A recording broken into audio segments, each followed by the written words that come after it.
आखिर हम स्नीज क्यों करते हैं? छींक एक सडन और फोर्सफुल एक्सपल्शन ऑफ एयर होता है through the nose and mouth.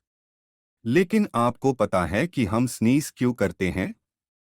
जब हमारे नोज में कोई इरिटेंट या एलर्जन जैसे डस्ट, पॉलन या धूप चली जाती है तो हमारे नेजल पैसेजेस इरिटेटेड हो जाते हैं।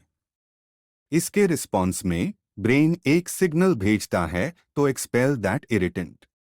ये सिग्नल हमारे चेस्ट और थ्रोट की मसल्स को कॉन्ट्रैक्ट करने को कहता है, जो एक सडन बर्स्ट ऑफ एयर निकाल के इरिटेंट को बाहर निकल देता है। स्नीज एक ऑटोमेटिक रिफ्लेक्स है, मतलब आप इसे कंट्रोल नहीं कर सकते।